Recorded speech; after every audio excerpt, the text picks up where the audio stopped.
Oh, welcome. Let me just see if you can hear me.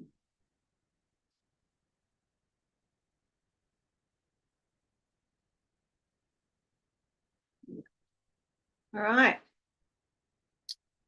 We are back. Did you miss me?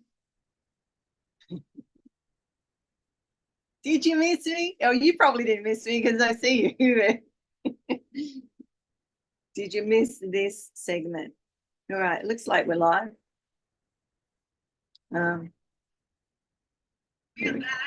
Yeah. All right. Wow. We nearly weren't back. We nearly weren't back. I'm just going to share this. All right. Let me record. So welcome back. Recording in progress. I didn't want to do that. I didn't want to record to the computer. Stop. I want to record to the cloud. Huh.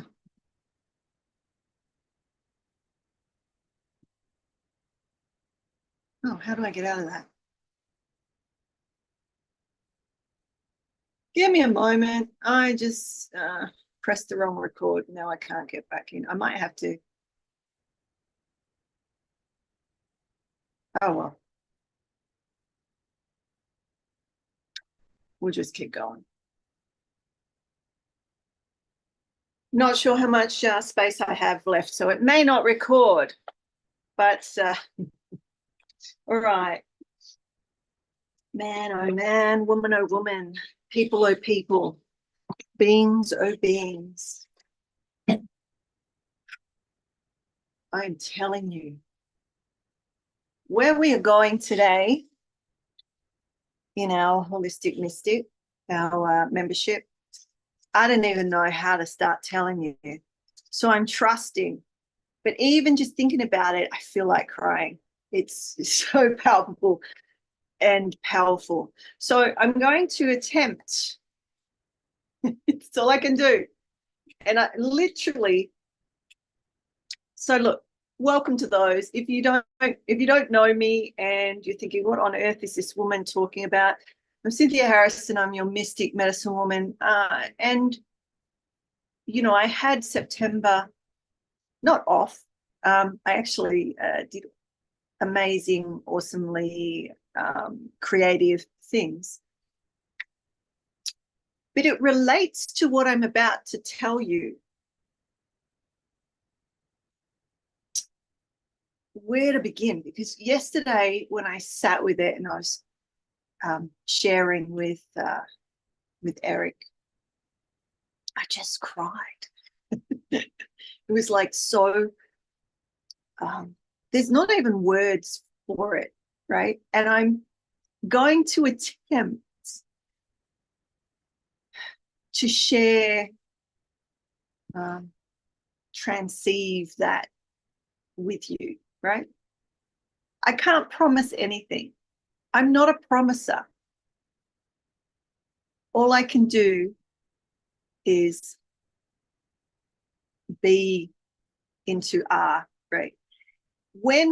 So I'm gonna be fully transparent with you, and I'm not going to go too deep into the mystical in the live. We're going to do that in the in our mastermind that's directly after this. There's parts of me that don't want to show up. Rebel. Right. There are parts of me that would rather be doing something else. I'm being fully transparent, right? I'm creating things that are so exciting to me. Hopefully they'll be exciting to you. But when I'm in that creation mode, it's what I'm here to do and be. So take that piece. And then to come on and do lives. And when I do these lives, there is a smaller amount of time that I can't possibly share the expansiveness of what I'm creating or we're creating. Because as I create, see, this is where, so I'm probably going to cry today, right? Because it's right there. But this is love. This is love. This is the unconditional, the beloved.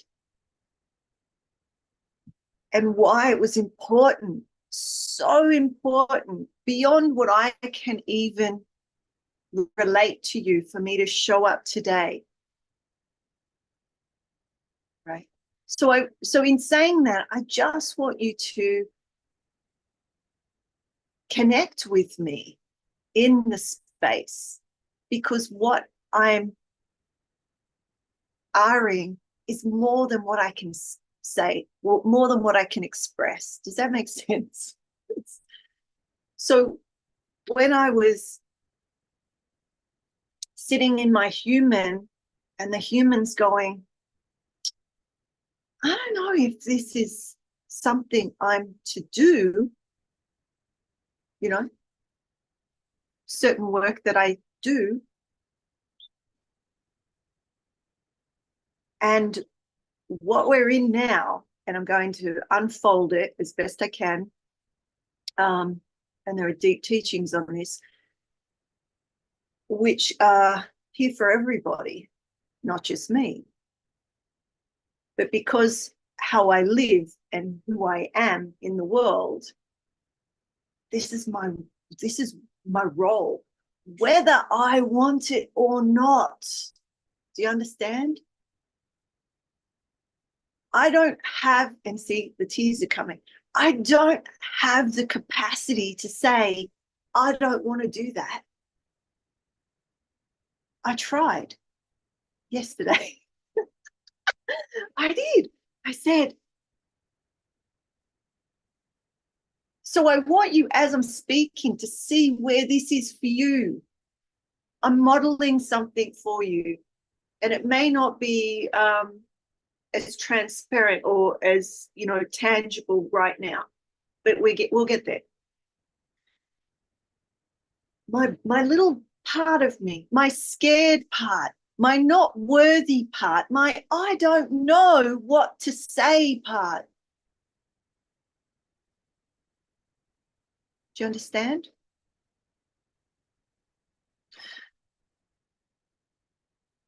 The ones that I'm looking at understand. I know that you do, right? But there'll be people watching that maybe don't, and that's okay. Feel into it. Breathe into it.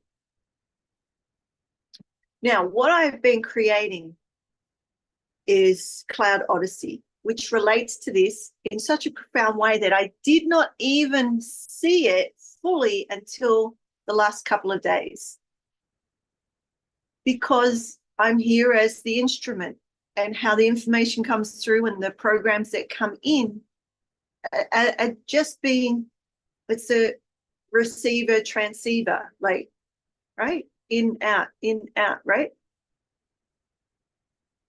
Until I can see it. So I just listen and I say, okay, okay, okay. And occasionally I say, it's like your mum waking you up in the morning when you were a kid and you were tired and you didn't want to get out of bed.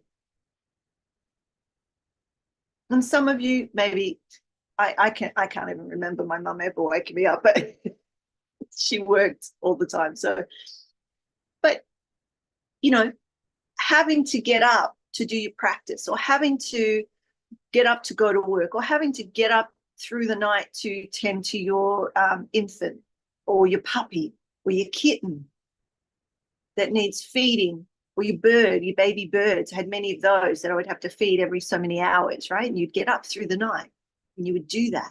But there'd be times when you're like, but you still do it because there's some passion there. There's some reason why. What is the why? In all coaching, They'll ask you, what's your why?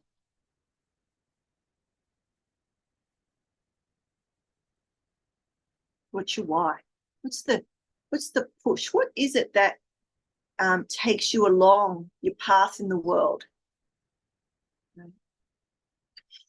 Now, some of us, our fears project us along. Our feeling of not enough, need to be liked, need to be loved, need to be seen, need to be heard, whatever your fears are. Cloud Odyssey is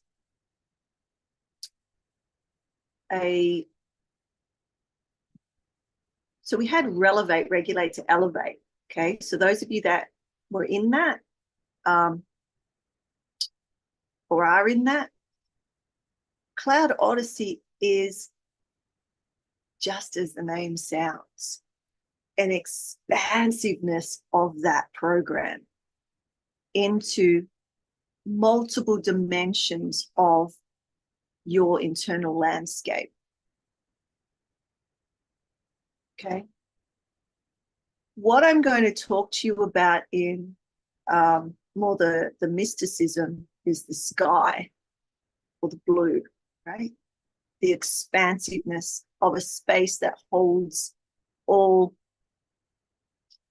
the potential for all there is, the love and the fear, the fire and the water, the paradox. Those of you that did the paradox teachings. So Cloud Odyssey is the expansiveness of the sky and all that's in the sky, but internalized into your internal landscape to map and understand through the mystical metaphor, right? The poetic language, rather than it being this full psychological thing. And I'm so excited about it. But in the last few days, I've had such download that I feel so fragile, right? I feel so fragile and so in the most blissful, beautiful way, right? Which is why I was like, I don't know if I want to show up. And then that part of me is saying, you must. This is what you're here for, right? This is what you're here for. The information I'm transmitting today, not just through my words, is there's some of it that's beyond. I cannot put it into words. I tried to yesterday. Okay. So Cloud Odyssey, let me just touch on that because I'm inviting you to a free sample workshop, right? On the 11th. Now, numbers, numerology, prophecy. Today, when did I say I was showing back up on the 1st of October? When did I tell you, ladies? It was before September, wasn't it? It was before my birthday, which is the 7th of September, or the 6th if you're in America. I said, I'm having September as my birth month. I get information and I don't pull it apart anymore. I do not analyze it. I listen and I just am with that. So I was like feeling that. Now, when I showed up for the birthday transmission, I was saying that when it's your birthday, do you remember? When it's your day of birth, all of you, when it's your day of birth, you're closer to the head. You're closer to source because you're at the beginning and the ending. You just come through the ending of your cycle back around to the beginning. Do you remember? And I was doing that live, and I gifted something. I can't even remember now, right? Because it was the gifting of the blessings. And I believe we started healing and grace. The healing grace sessions, which is on the 4th. Now, these dates will blow your mind. I just choose the dates. It all synchronizes. But there are ways that you can do it, and a lot of people do. I don't. I just feel it. I go, and it blows my mind. But today, I'm going to share and how this cloud odyssey connects to what this time is. What this time is. Does anybody know what this time is? It may be your birthday, but what the time is in humanity.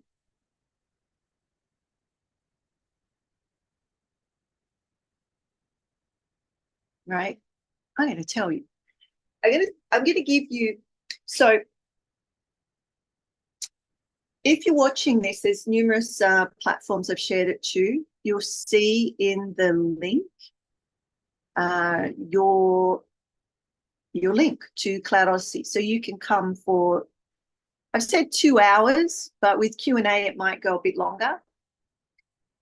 That you can come for free, right? And get a glimpse into what that program is about, but it's not a sales program. Like, I'm not going to sell it to you. At the end, you'll have an offer, yes. But what we're going through is showing you aspects of the self and how they show up in your internal landscape and how they are then lived in the world, how you are in the world, and processes and whatnot. So the actual program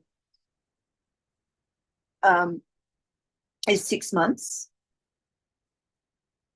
where we'll go into the theory and identifying for each participant what their constellation is, what are the aspects, and we'll call them the clouds at the different dimensions or the different atmospheres in your life, what they mean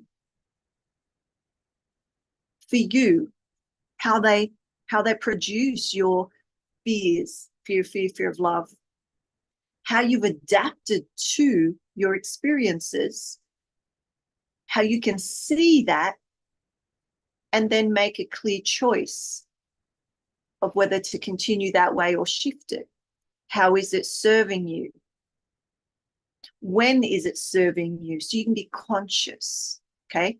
So there's so much to this program. I've done a whole year. I've literally written a book about it and like the manual for the 6 months. But I'm sharing 2 hours. And again, it's like, how do you fit all of that into a couple of hours? So we would just be touching into key points to see whether you are aligned with that work or not, whether you're ready to navigate your internal landscape, right? So it's a therapeutic program, but we will be bringing in creative, expressive arts therapies to integrate the information for yourself. So Psy was a 12-month program when we did a painting through every month. We went through, 10 months, okay? And then we had the different teachings and whatnot. This is a smaller program, so it can be accessible to more people, but it's reminiscent, for those of you who've done Psy, it's reminiscent of Psy, yet it's therapeutic, and it's particular psychological, neurological, neurosensory work, meaning you'll be working with bringing that information into the body to be embodied, okay? So how does that link to what I'm telling you about the mysteries and the mysticism and what's happening now? One more thing before I tell you that.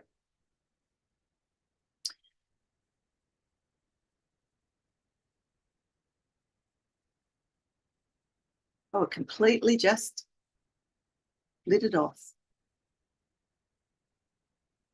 Okay, I won't tell you that. Just disappeared. All right. So, oh, that's what I was going to tell you. So, in Healing and Grace, I believe last fortnight. So the next Healing and Grace is on the 4th. So this Friday. So if you'd like to attend that, wherever you're watching, so particularly Rumbus Healing Arts is generally where I put the main ads, right? So you can go there and click on it. But I think they're everywhere on all the platforms that I'm streaming. So go and look for Healing and Grace, or go to your emails, or message me if you want the link. So the last one, we were talking about how water has memory. And what I'm about to share with you, and we'll go deeper into our private holistic mystic, because, you know, there are things that I want to be able to say freely, and that gives me the container to do that. So when humanity, when humans, when beings, when the human comes to a space and prays, or gives offerings, you know, it might be a shrine, it might be a temple, it might be a church, it might be a burial ground, it might be where somebody passed away at the side of a road, where you see those crosses, or those, you know, where, you know, or your pets, or where you meditate, where you sit regularly in, you know. So there's certain place, I generally sit outside when I do my you know, work and alignments for people.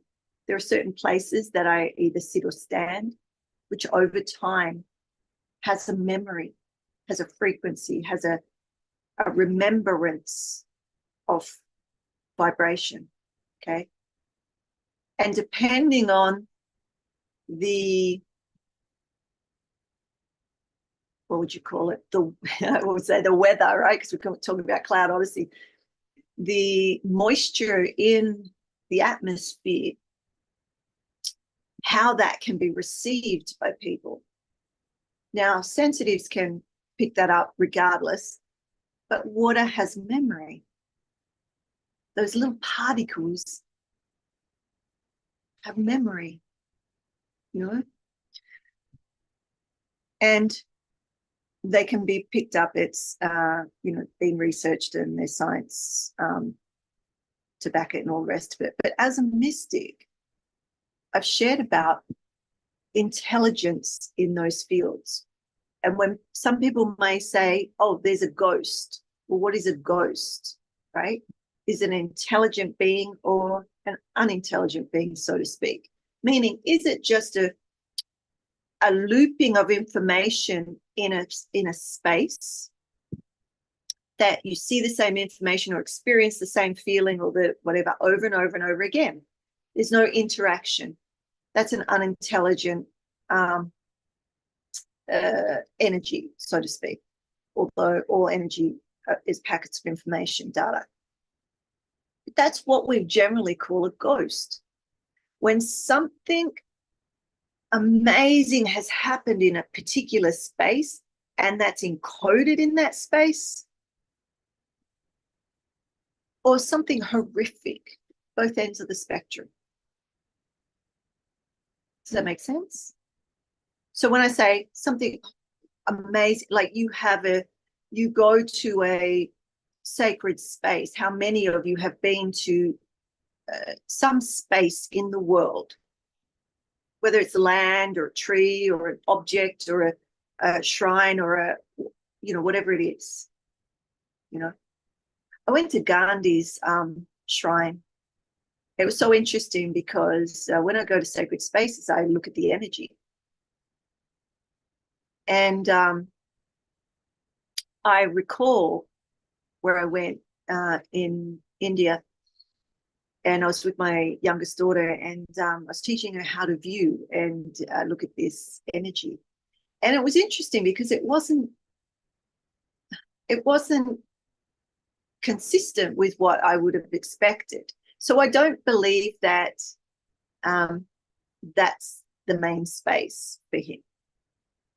You know, or there's other stuff going on there. Because it's in the field and you can see it when you have eyes to see. You can see the shift and change of energy around certain places. So when people say, oh, this is a sacred space, why is it sacred? Because somebody said it is? So you can create, so I'm contradicting myself here, I'm being in paradox, right? Because you can go to any place or space or object, right? And make it sacred by being in that frequency regularly and impacting it. That's not the greatest word, but programming it. Okay. So if we have a space that people are going and going and going, like certain churches or temples, shrines, the lingams around India, they're all over the place, and some you can really feel, and others not so much. There's differences. Why am I telling you this? Because I'm about to go into the next piece. And my home in Perth, the energy and how we shifted and changed the energy, it always had a very profound energy, that property. And that's why I don't believe in ownership of land, but I stewarded that land because it called to me. And there's a whole story in that. I'm not going to go into it today, but I had a clinic space there. We did ritual there. We held circles there. I planted spiral sculptural trees that are so tall now, right? Land art, sacred art, adding to the space and taking many, many people to the space and building the resonance, building the sacredness, building the pillar of light, until other people started to see it and feel it as they came to that property, as they were coming for their clinic sessions. They would feel it, and they would feel it at a certain perimeter, way beyond my property. It was this perimeter. It's like you crossed into this space. So the point of the stories is that when enough people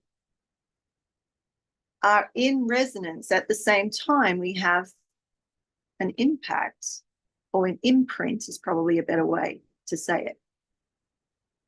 So when there are, so this isn't about religion, although it can be. There are different religious ceremonies, rituals at different times through our time, right? So we have man-made time, right? We have the Gregorian calendar, but we also have the lunar calendar. And we also have dimensional time, and how our body represents dimensions in time. And so when a peoples celebrate something at a particular time, and space and dimensionally.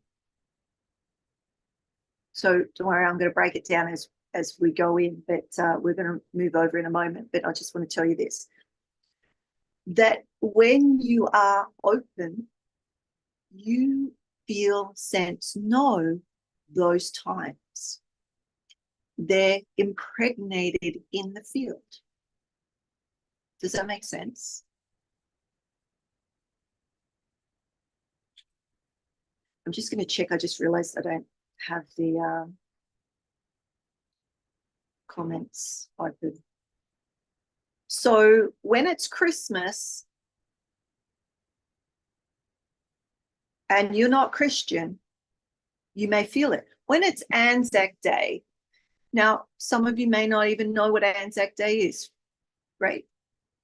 I used to, I'm ex-military, so I used to be part of the Guard from in my 20s, early 20s, every April 25th, which is Anzac Day. We commemorated, it's like Memorial Day, I guess, for Americans. And when I stopped going, it used to pull at my heart. So I would march and I would do the guard, right? Command the guard at the shrines. And I had done that. I was the first female to be a guard commander way back when. Now they're all over the place, right? So there was a lot of emotion and a lot of remembering our fallen, but also those that were still with us that were traumatized or had difficulties in different ways. All right. So when I moved around, or maybe when I was in Africa and it was that time, I would feel it. And I would get really emotional days heading up to it, because we would spend days preparing, polishing our brass, polishing our boots, practicing with our rifles, reverse arms, if any of you know reverse arms. It was difficult. We trained, right? So there was that part, but there was also the preparing for the ritual to commemorate, to remember. So it doesn't matter what you believe, right now, put it aside. It's not about war and all of that, although it is in some aspects. We're going to get to that, because this time we're in now, we just came in to the lunar calendar, the end, the beginning, the creation of man, the creation itself. Do you understand?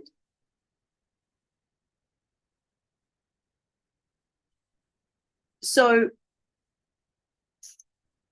in the Bible or in ancient texts, when the world was created, that day was, I believe it was Thursday, Friday, right? Think about that. I don't care what you believe. I'm a mystic, right? If whatever you believe is okay. I'm sharing a resonance of how many thousands of years. And then the creation of the first man, Adam, the Adam. It's not about man, masculine, all that crap, right? First man. This is the energy that we're in. Then overlay that with the traditions of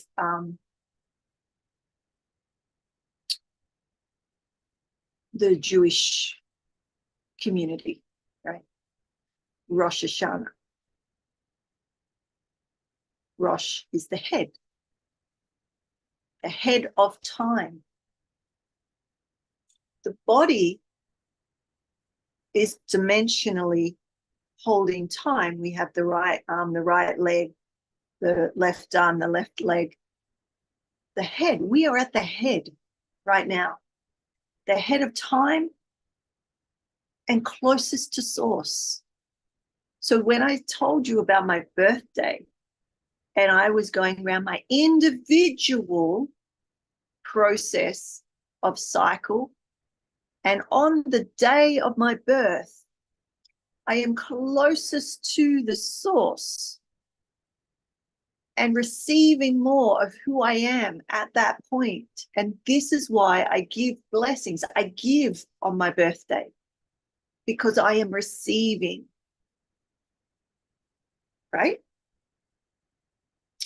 So as a community, as humanity, we have the opportunity to tap in, regardless of what your beliefs are.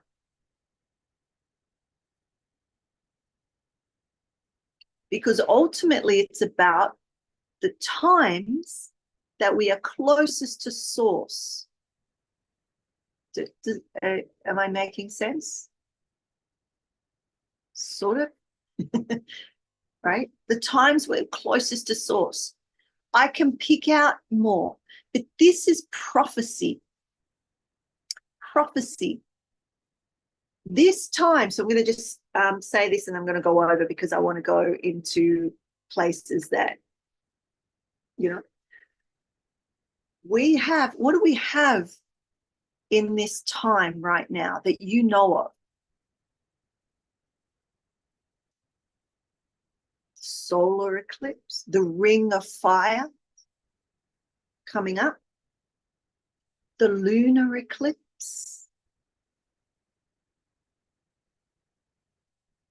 We have the comet. Do any of you know about the comet? And when it will be, this is all prophecy.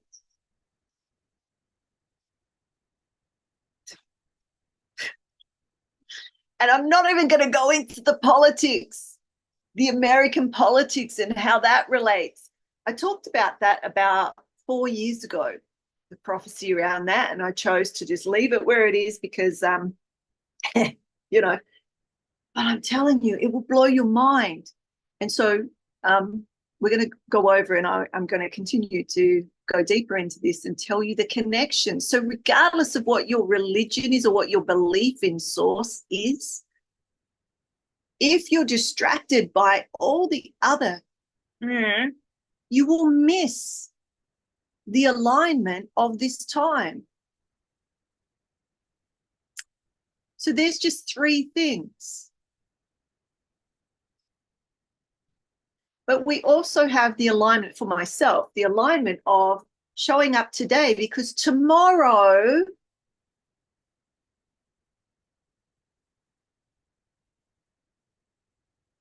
is the new year. Going into the new cycle.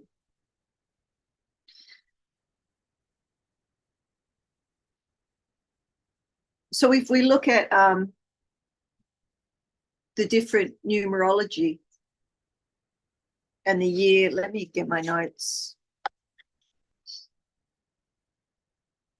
Numbers, right? There's so much in this, I can't possibly share it all in this point. But what I'm doing is I'm giving you the little seeds to see which ones, you know, connect. So we're in the year. So 2024, through that lunar calendar, the Hebrew calendar is 5784. 2025, which we're going into now, is 5785. 2024, so they say 4, number 4 is the door, and 2024 is a double door year, meaning more opportunity to open up, open the doors, open up, but also opportunity for, well, the tears or the fears, right? So 2024 was seen as the door of tears or fears or, the opportunity for just stuff. 2025, the 5 is grace. Hear me. I started Heal in Grace in September. And now I'm like, and I'm talking about grace. 5 is grace. So we have grace, 7 is perfection, 8 is new beginning, and 5 is grace. 2025 is a double grace year.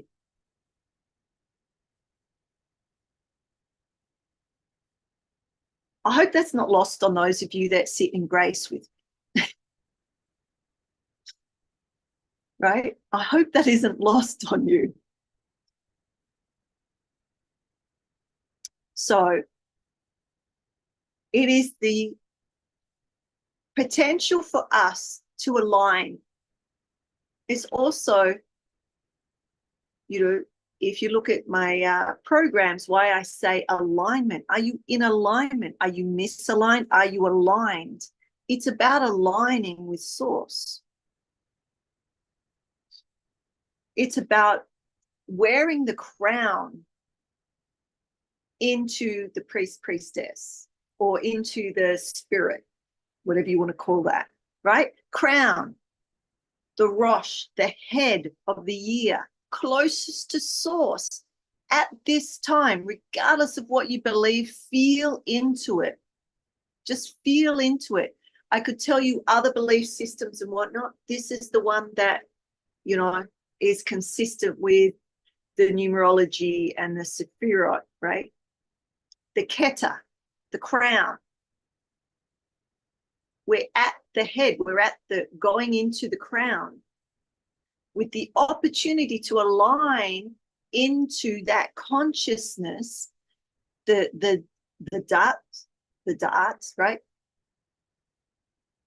The wisdom, the knowledge, the consciousness, the compassion.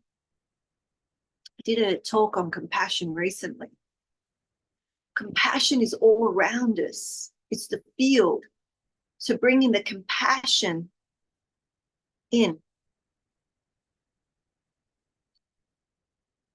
right? That alignment.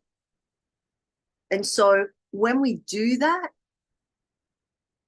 this is what, so coming out of the mysticism for a minute, and I know I want to go over, but I also don't want people to miss what I'm saying. So bear with me, those of you that are in the inner circle. I'm just checking for comments. Hey, Tara, not sure if you're still there. Not my daughter, Tara, other Tara. All right, so we are in a time now, Cloud Odyssey, right? It's on the 11th. I'm going to give you, and maybe I'll do a post. I'm not sure. But all of these dates, so today, because of tomorrow, and the 11th, because of the 12th, and then we go into the 16th. This whole next few weeks is significant, not only to learning, but to embodying. It's an opportunity, another opportunity. When we are birthed and we start to grow, and so this is attachment theory, right? And when we walk away, we start to crawl or walk away from our mothers or fathers, but generally the mothers. And the child looks back and it's like, oh, yeah, mum's still there, mum's still there, mum's still there. And then we get to a certain age where we start to walk further away. And you notice that with your animals too. It's like my puppy, when I used to puppy train, right? I've had so many dogs. I'm an animal person, right? Training them, all these dogs and animals, even my llamas, similar thing. And they run and they look, and then they get to an age where they're like, I don't care anymore, I'm just running. And they might look back And if they see you, they keep running. But if they don't see you, they stop and they come back a little. So sometimes you can lay on the ground. I still with my kids too. I just lay on the ground. I just like lay there. They come back. Anyway, my point being that, that cycle of safety in child development, we have a spiritual development. We have an energetic development. We have all these dimensions of self. And so Cloud Odyssey is going to teach you the more psychological, metaphoric, poetic way of understanding, structurally these points. But as a mystic, I'm sure some of this will come in. And so going back to what I just said about this time of year, that we have the opportunity to come back to source, to connect, to reconnect, because as we've gone through the year or through our development, we've been, some of us, distracted, gone off path. I wanted to tell you this. It was so interesting because I was thinking about the lamb. I was thinking about lambs yesterday and the lamb that goes off path. And then Eric comes home and says, it's not a nice story. And I felt for this sheep because there was a sheep stuck in a fence and it had died. So he helped the farmer release the sheep from the fence and just, bury it, whatever. And when he came home, I was so excited to tell him this. I was so full. I was just like, oh. And I said, poor sheep, where was the farmer? Why wasn't it seen? Why did it feel that it needed to push through the fence? What happened that it got stuck in the fence? He said it pushed its head through and there was an electric fence, but it didn't work or didn't do what it was supposed to do. And it pushed its head through the fence to eat the grass on the other side, grass is greener on the other side.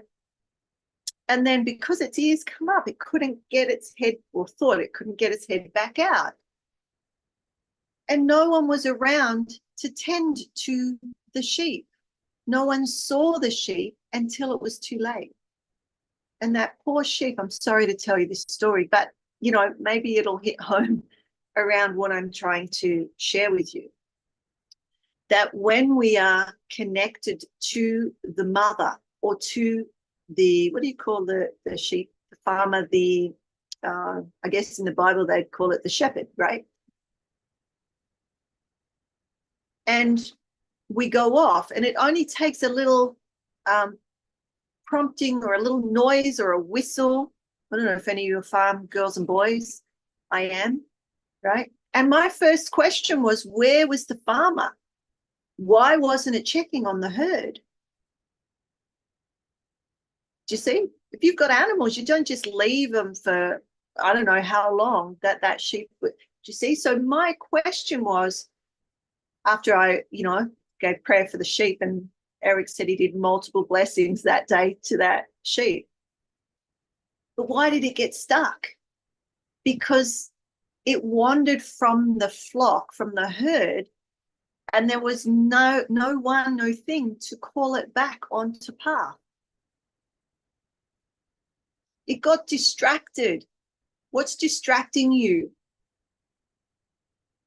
And this point in time, whether you feel this point that I'm telling you about, or whether you wait till the Gregorian man-made calendar year of December going into January, it doesn't matter. There will be force there too, right? But this is an older force because Christianity isn't this old. Do you understand what I'm saying? The imprint at Christmas isn't as old as the imprint I'm telling you about now. So you have the opportunity, and you have a double whammy opportunity. Start now. So when your new year, whatever that is for you, because you might be Chinese New Year. Now, the Chinese New Year relates to this too, because it's the year of the dragon up until February. Okay. Oh, that's a whole nother story. I'm not going there. It's like a whole nother story that I've been listening to, because when I came to this land, the great dragon of Mauna Kea spoke to me and allowed me onto that mountain, right? And I've had a connection with this dragon, with this being, the whole time I've been here. And it's the year of the dragon, all it. So I'm like, is it because it's the year of the dragon, this drag, or is it da-da-da-da-da? There's all these questions. It doesn't really matter. It's just the relationship and the connection. So this point in time, bringing it all together. So let me know if you've got questions. Let me just check if there's any in the chat. Is that we have the opportunity to realign with source, to connect. So I'm in two minds whether to go over to the private bit, because there's part of me, it's like inside me saying that people, you know, this is for everyone. So I'm like in this sort of dance with myself around this. I'll say this.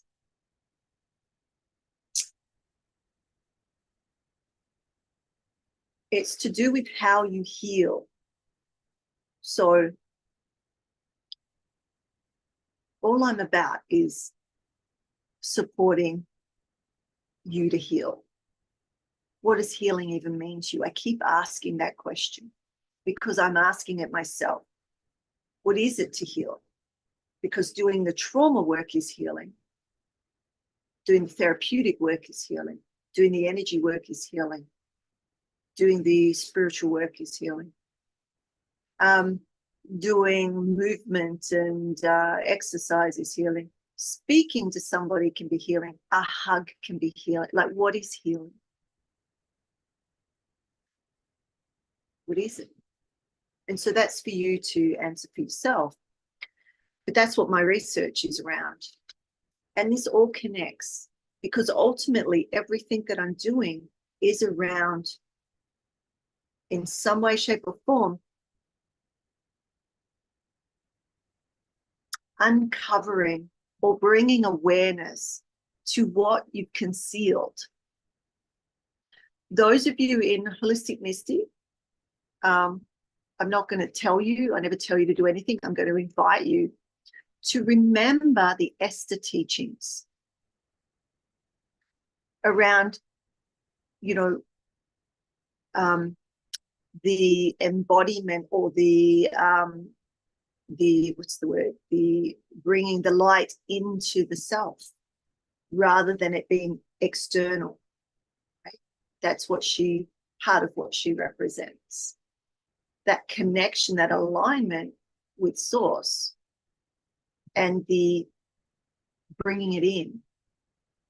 And so that we have the opportunity, the choice, right, to align.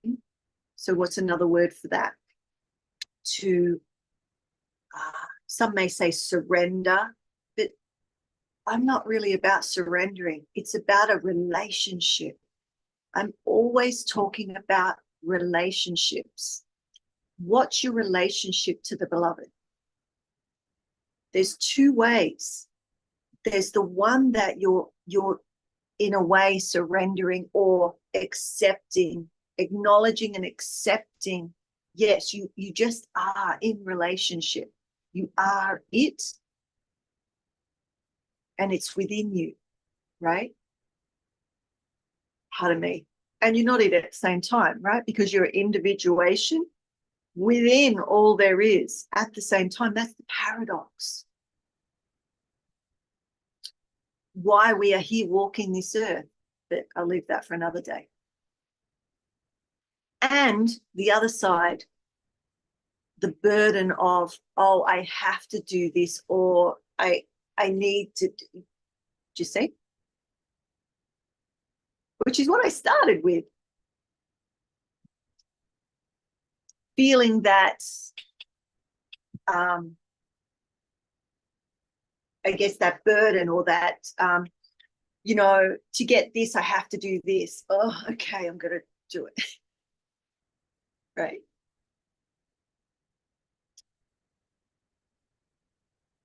I could start to talk about grace and why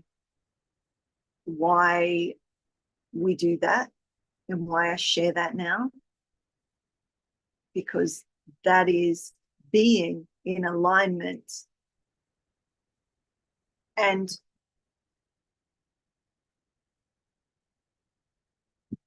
I guess the word is allowing. There's no, right? You're just being it because you are it. It's like you go and dive into the ocean and you're just part of the ocean now, right? You're one of the drops in the ocean. So you're an individual drop and the ocean at the same time. So when we can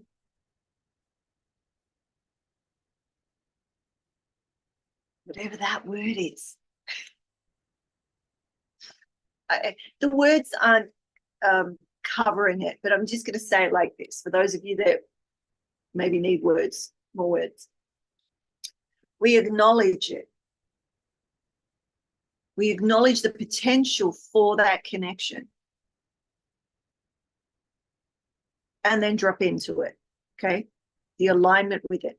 Now, Cloud Odyssey is around and you know, when we're working on or working towards or moving towards your alignment, what's misaligned? Where is your pain, suffering, and challenge? Right? What is that? So the beloved is concealed. The light, that primordial light is concealed. It cannot be in this world. It will burn us up. So we can connect through the mother, which is that energy is within everything. So we have the opportunity to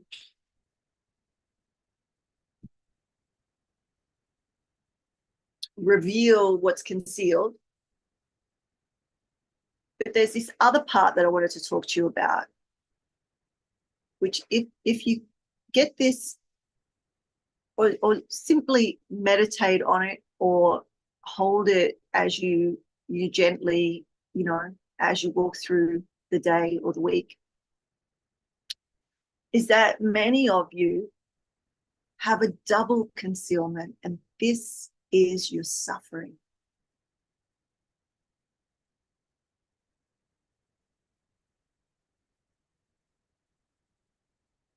So at this point in time,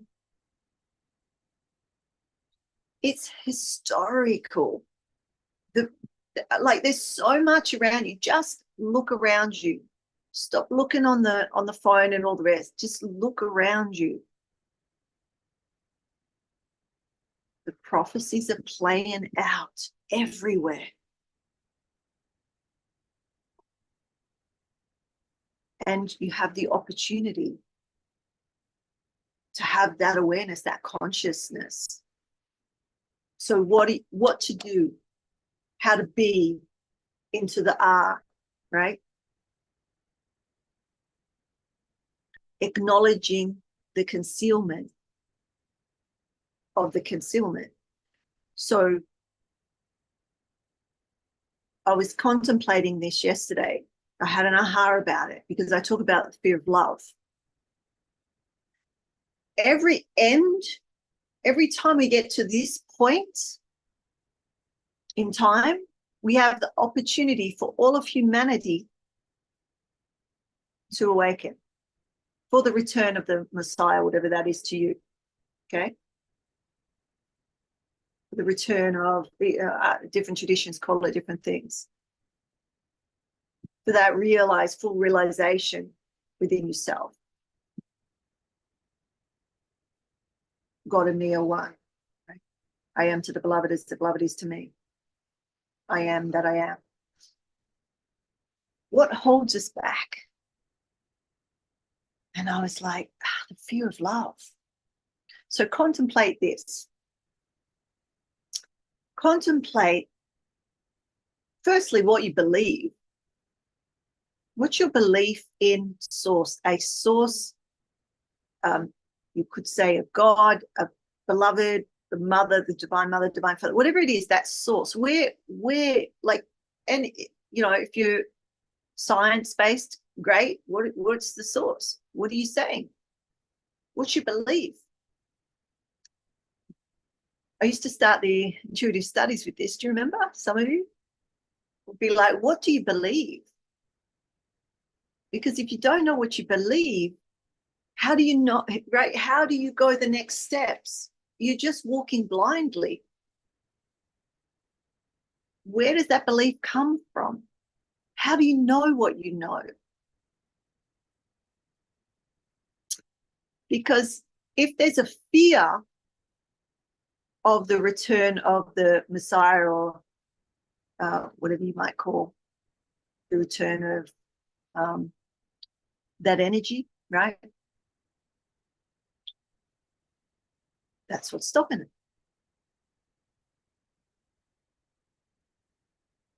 Does it make sense? There's so much more I could say, but sometimes I think the more I say, the more I confuse. So if every cycle there's the potential for that heaven on earth for everyone, and what holds it back is the fear of what that is.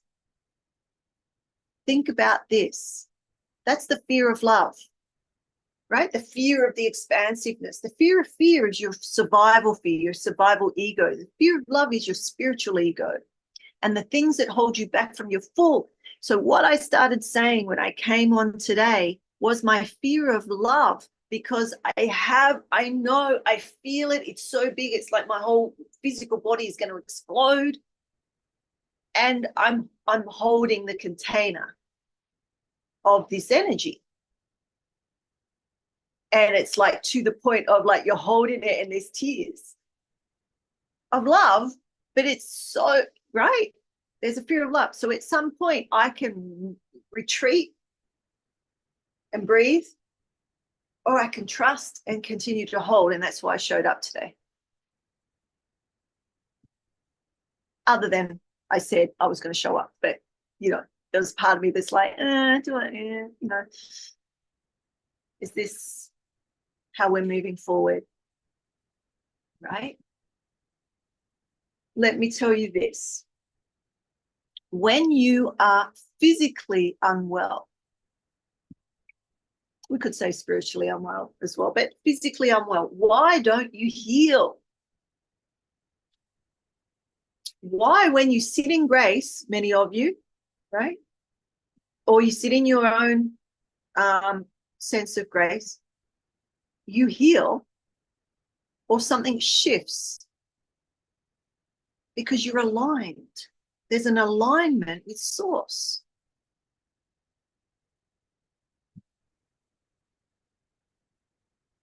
And then what happens?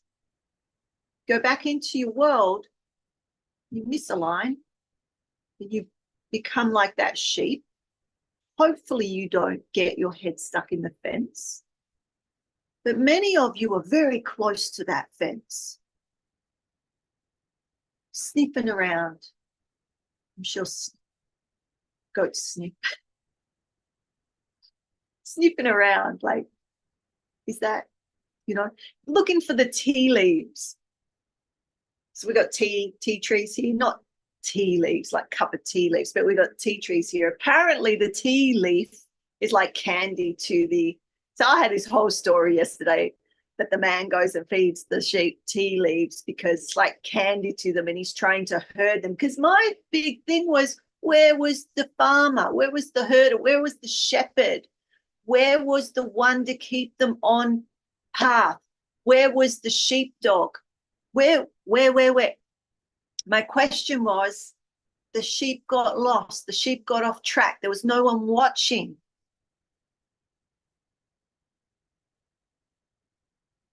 But for us, there is. if we choose that, right? We get the choice. Do you see what I'm saying? When you stand face to face, crowned, you then have the choice.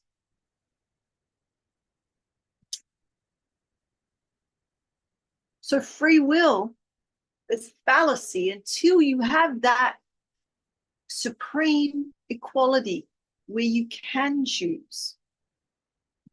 Other than that, you're only choosing what's in the basket. You can choose anything in the basket,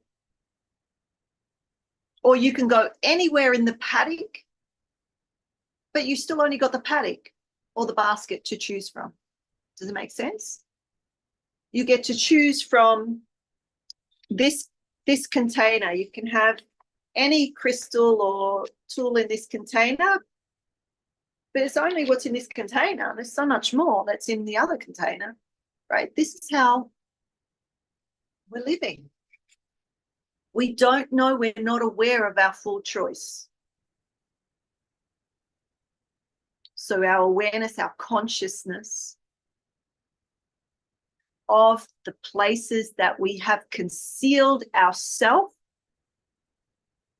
which are the parts that are scary, the parts that feel scary, or the parts of us that we've taken in of, some of you know I've talked about,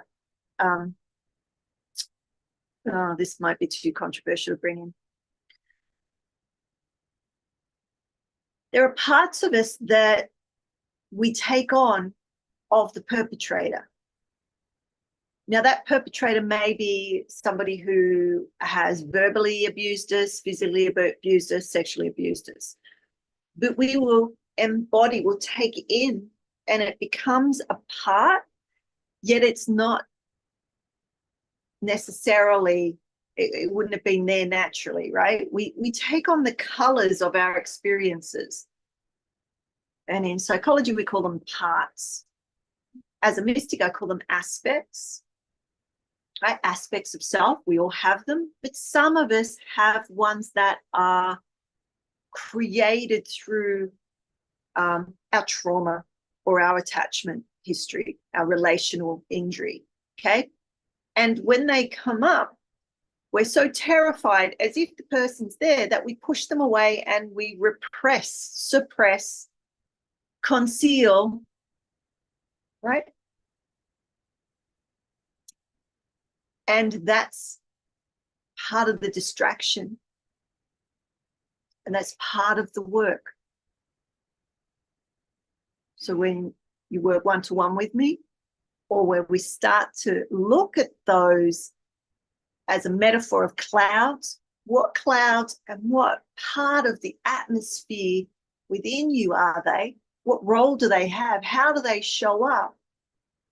What behaviors and habits are there as adaptive strategies, as adaptations to the fear or the felt sense, or the, it's all fear, it's nervous system stuff. And so we try to suppress it, and we say, I'm not angry. And when you start to get angry when you're walking through the world, you're trying to pull it down because that's not who you want to be. That part of you needs to be acknowledged, needs to be revealed, acknowledged, right? Like any other fear, the FEAR, right? Feel it, experience it, express it, accept it, rise, revelate, reveal, recover, whatever your R is, right? So everything that I've talked about today basically is ways of healing on multiple levels, because I started off saying that we're here and each part of our body is a dimension in time. It's dimensional, and we're at the head of time right now. Did you catch that at the beginning? So we're closest to source. So if we're looking at going into the beginning, we can start to look at what we may need or want, right? This is our own work to bring in, what we choose, what we're choosing to bring in to that next space. So it's a, let's say a mechanism, it's not the right word. It's like a map. Right? Absolutely everything I've said and ever said relates to this. In our energy protocols, if I'm working on a mental health protocol, for instance, energetic protocol, I look at where particular lines or threads of energy are dimmed, right? There's a dimming. It's where it's concealed, where it's not illuminated,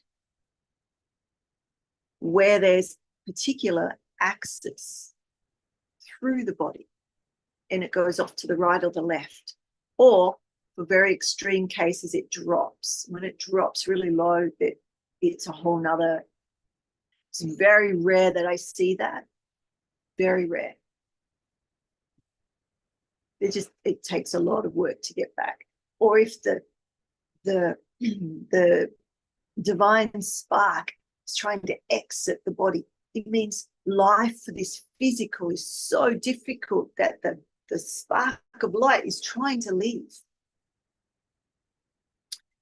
And when I see that in the chest, it might be, moving, trying to, again, very rare that it's completely gone. It's completely gone, it's very hard to get back, but I don't generally see that. It's rare, but it happens. Or I don't see it and I don't hear about it, right?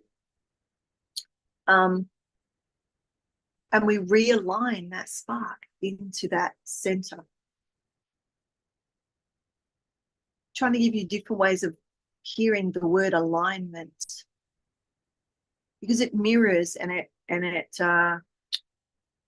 reflects the alignment with source and how that reflects within us. So when we have a trauma or a shock, tragedy, and it pulls us off because we're distracted, it's not right or wrong. If something horrific happens, you're in it. You're in that dimension. Does this make sense? You're dropping into that dimension. Those of you that have had integrative alignments with me, that particular one, it's called an integrative alignment. Sometimes depends, because if it's not low, I generally won't say it. I'll say high or low, pull to the right or left, right? Left. So in your chart, I'm writing, I'm scanning, it's pulling to the right. And these are the symptoms that we see when it's a pull to the right. And there's psychological symptoms like, and physical, like migraines, but it might be depression, it might be obsessive compulsion, all sorts of things. It shows where that alignment goes. It creates symptoms. Does that make sense? So we're not doing all this woo-woo. It's like, well, am I rebel? I don't know. You're giving a bit of a chuckle there. It's the energetics mirror the psychology and psychiatry, right? The personality traits. What I did over the week, because I'm trained in these different ways, social science and psychology and whatnot, I overlay them with the energetic ways of knowing. And so I redid a lot of my charts and whatnot to marry them all. Hence Cloud Odyssey. because that's what I'm doing in Cloud Odyssey. I'm saying this is psychological theory. Like I've trained for years, since 2011 in sensory motor psychotherapy and trauma and attachment, relational injury, and all of that, those sorts of things, right? And seeing in my energetic clinic time, right, and one-to-one, how the human is shifting and changing through different things and how these cross-reference. So alignment, whether we're out of alignment with source, or we can go out of alignment in our energetics, or we're out of alignment in our structural skeletal system, our muscular system, like our physical, right? Physical, energy, soul, spirit. So this point in time, I'm going to start to pull it together, and then I'll go over and we can do some Q&A. Is that, what is your belief? What is your fear that you are aware of? Are there things, are there behaviors, are there ways of seeing the world that aren't serving you, but you don't know how to, you don't know where it's coming from? Or you may know where it's coming from, aka the fear of love, but where that is on an advanced level, and some of you are, you can just meet that.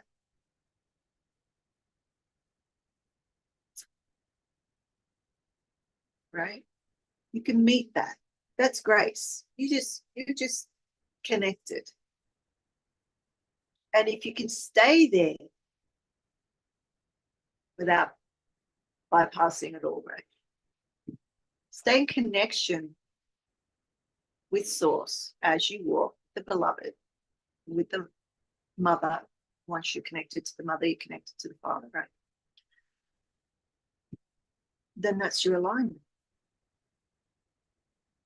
Meaning whatever happens, happens. It just is. So you got the love and the fear, which is the you're moving to the right or the left.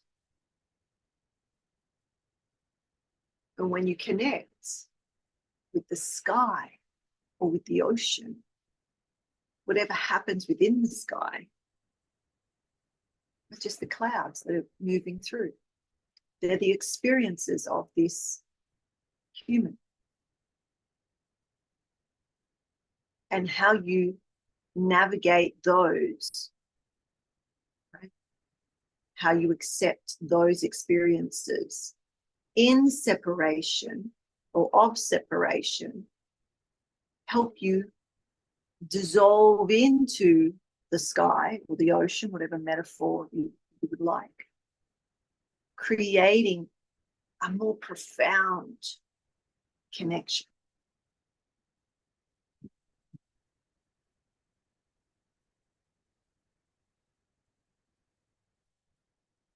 I'm just looking, I can see lots of you there, but I'm not sure if you just hypnotized or I haven't really asked you any questions, have I? All right, I'm looking at my notes. I haven't looked at any of it, but we sort of just went a bit rogue. So there are some questions. I'm going to move over to the chat and see and go through some of these.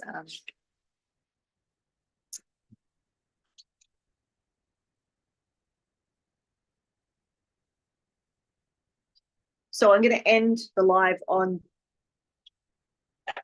having the absolute willingness in you, right? There's no, I guess the easiest way to say there's no fear, or there's nothing that you're not aware of. So that's this revealing what's concealed. continually revealing what's concealed. Because we've been trained, we've been taught, we've been raised, we've been encoded that fear is to be put away, suppressed, pushed down. Do not show it. Do not show it. You know, I've been watching some movies lately that are quite disturbing, but real it's interesting from a psychological point of view. And one was about a missing girl. I forget what it's called now. She was missing for like 30-something years, and her biological mother went looking for her. Anyway, they found her, and her adopted father was like, oh, I don't want to ruin it for anybody. Oops, sorry. All right, let me just say. Well, at the end, they caught the person. Oh, I don't want to ruin it. Too bad. Tried not to. Sorry, too fast. Anyway, the person that I was watching, he was being interrogated, and I was sitting there watching it going, oh, there was multiple parts there. When you know what you're looking for, you can see it in everybody, right? You see where they shift. And the person I was watching it with was saying, oh, I saw this part, and I said there were multiple parts, and I spoke them out. And he was like, oh, yeah, da-da-da-da. Well, this part didn't know this part was work, right? Where they're really unconscious of each other, and some were aware. And he was saying, there is this part of me, and he drew it, this black, deep hole in me, right? That he's been trying to suppress. And every now and then it would come out, and it would murder someone or attack or rape somebody, okay? But there was only a part of his general consciousness that was aware that that was happening. So when he was interrogated, he couldn't pull all the information up. Does that make sense? This is the extreme of like what we used to call multiple personality or DID. In you, in me, in us, in humans, we have the scale of that. I've talked about this the other day, but I'll say it again. Like when you're driving a car, we used to call it white line fever. When you drive, you know, I used to drive from Melbourne to Sydney. It's about a 10-hour drive if you don't stop. Or 33 hours from Melbourne to Perth, which I've done too, across the Nullarbor Plain. The line of the road. So you're driving and you've got this peripheral, you go into a trance. That's how people smash and die or have car accidents. Do you know about that? That's a type of trance, right? You go into different states of consciousness. Well, all these parts have different states of consciousness. And when you're aware and you bring them together and you befriend them and you allow them, even though you may not, right? Because when you're suppressing something, what does it do? It's fighting for its existence. And when you least expect it, it's going to come out. And that's what was happening with this man. Real basic explanation of it, right? He would get drunk or whatever, and this part of him would come out. It's not an excuse. I'm just trying to give an example, so don't shoot the messenger. Because think about when you go somewhere or you talk to a partner or your kids or whatever, and something ticks you off and you feel the frustration come up, that's a different part of you. But you're aware of it because you're watching it. You're like, man, I'm really, you know what, at the moment, right? Or it may go further and you start having words with somebody and you later on thinking, I wish I didn't say that, or, I'm glad I said it, but I could have said it in a different way. Right? What I said was the truth, but I could have been more compassionate or kind about it. Do you see what I'm saying? Where that trigger is. So if you're on this end of the spectrum, you're aware, or you can be aware. This end is more, they're not aware, they're not conscious of these other parts. They have whole realities and dimensionality within each one of them. It's so fascinating, fascinates me, right? So this program that I'm doing is about all the different clouds in your sky and how some of them are in all the dimensions at times. Some of them are very high and wispy. Some of them are very close to the ground and, you know, have lightning and thunder and, you know, and some of them create hurricanes and tornadoes, cyclones, whatever you call them in your part of the world, right? And much love to those that are in where Helene just hit. It's a lot of people I know that got done by that. But it's interesting. One of lady I know, Melanie, she was putting out if the cyclone's turning in a certain way, I believe it was clockwise, that if we all energetically turn it counterclockwise, it would slow down. Anyway, she thinks it works, but because I only got the message a few days after she wrote it, because I don't scroll a lot, but I still put that out and I still, you know, did my thing, my grace for them.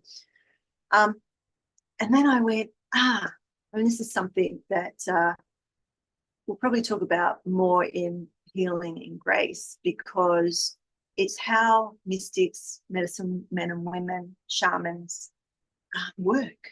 And we work from that center, the black hole in a way, right? Or the eye of the storm in a way, where we become it. We become it. We become the cloud. We become the rain. We become the other person. And you can shift the outcome of that. Just like, I'll just give you a moment. Take a breath on that. There's a lot in that. You spend the rest of the year just unpacking that point.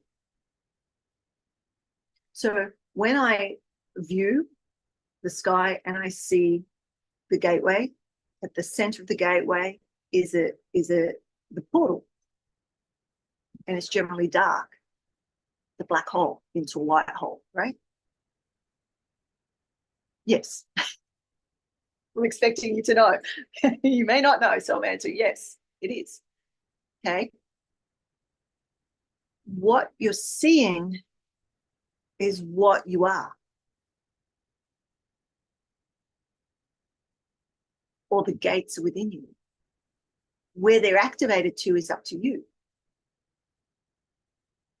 Every cycle, you have another opportunity. Does it make sense? You could think of them as the power spots or the chakras, the activation. They're all working, they're all activated to a point, but we're talking about, you know, the mystical application of the technology, right? That we're fully activating on other dimensions, these aspects of the human, to be able to be it all, right? And so when we're distracted, we come out of that center and we don't have the capacity as if we were, just like you. When you pull away to the left or the right, you have certain symptoms, certain experiences. If you're in the eye of the storm and you stick your head out, you get hit with the cow or the house, like in Twister, right? You're out of alignment. When you're in alignment, everything's happening around you and it's okay. And we could go into relative reality, right? What's real, what's not. We could go into, you know, let's not neglect the wars, the conflicts, and all the everything that's happening in this moment.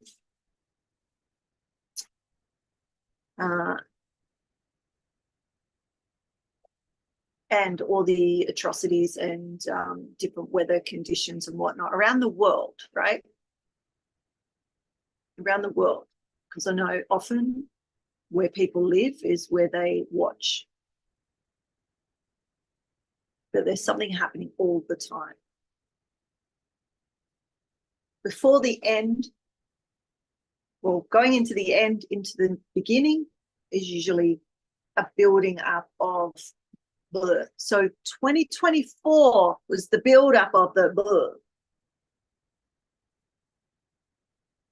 going into the double grace, which we're going into.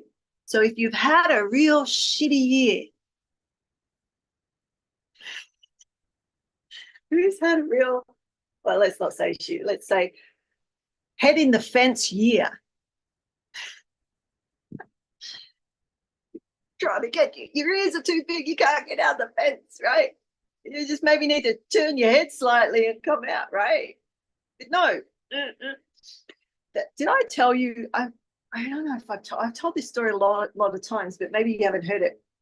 When I was pre-kindergarten, so I think I was like four or five. I was in like a daycare thing, and my house was only across the street, or like across like a double street, right? I tried to escape.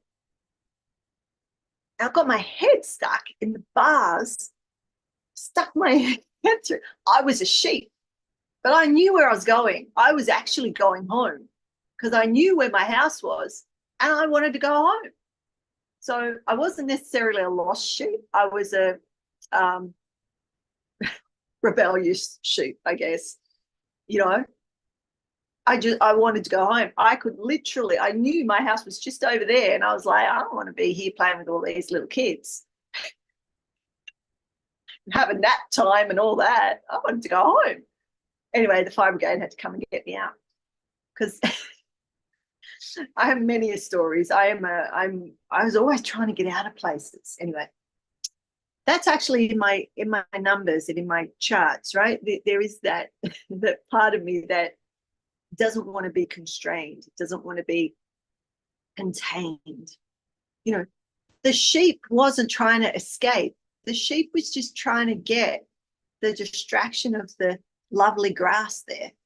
You see, that's very different to where you are adamant that you want to go somewhere and go there. You veer off your individuation. That's an important part of your development. Follow me? Your individuation from the pack, when you know where you're going, and then you come back, you return.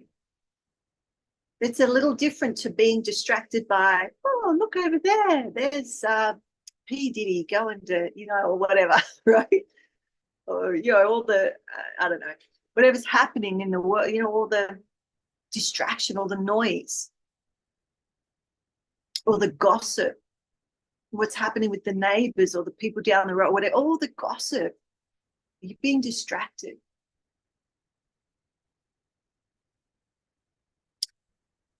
I used to, I haven't done it for a while, but I used to do the arrowhead formation in, right? You've got the point of the arrow, and then you've got the parts that come out, like the triangle, I guess, with the arrowhead. And that's where you're going, that point, which could be your connection with the beloved, your connection with source. And then all these other parts of the arrowhead are other things that you want to experience and do in the world. Do you see? But if you go too far to the right or the left, that's the distraction. That's your head in the fence. But when you're going to this point that's in your plan, in what you want to experience in the world, then it's not necessarily going into trouble. It's veering off to go and do the work that you're here to do. It is a very different energy. Does that make sense? All right.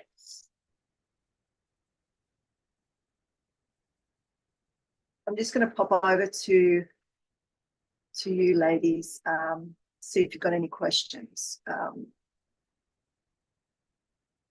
and say a couple more things, but I'm going to say ciao to the live, and I'll just end on just contemplate that alignment, contemplate where you are, contemplate your belief in, if we were to, so there's different ways of expressing this. So some people talk about new earth. New earth's been here for, yeah, there's multiple earths, there's multiple dimensions, right? So your experience of heaven on earth is how I say, bringing heaven to earth and being able to see that because it's already here.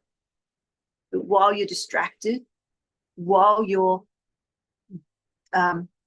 doubly concealed, you have concealments, or you've hidden or suppressed or repressed parts of yourself, then you can only be aware to a certain degree, right? Because there's parts of you that aren't aware, or they're aware off on, you know, fully working together. So Cloud Odyssey on the 11th. If you don't have the link, you can't see the link. Actually, I'll put the link in. I'll put the link in after we finish because it's going to be too hard for me to do here. Or look on your emails if you get emails from me, but it's free and you can come and experience basically a way to understand the parts of us that we're either unaware of or not consciously in relationship with, the bits that may scare us or feel not welcome. So the parts of us that come up and spit out something when we least expect it, or we have behaviors that we've been attempting to shift. It may be an addiction. It may be just a way of being in the world, right? You may have illness.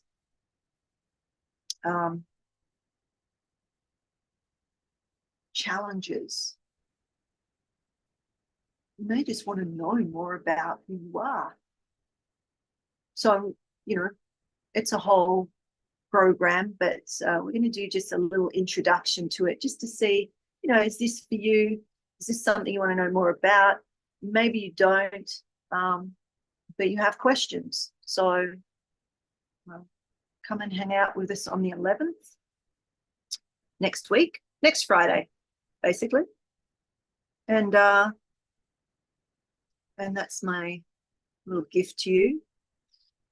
I'm not going to put the link in. I'm going to go back because I've lost my Zoom, people. There you are. All right. Too many screens. All right. So I hope to see you there. I'm just looking at who's on the Facebook, and I think you're all on my on the email list. So you would have got an email saying. So look for Cloud Odyssey. Press on that. Put your email in, and I'll see you on Friday, and you can get a little bit more of an idea of what you're about, because you're going to be mapping out parts of yourself, and it'll be fun. Be fun and informative. All right. So may the blessings be.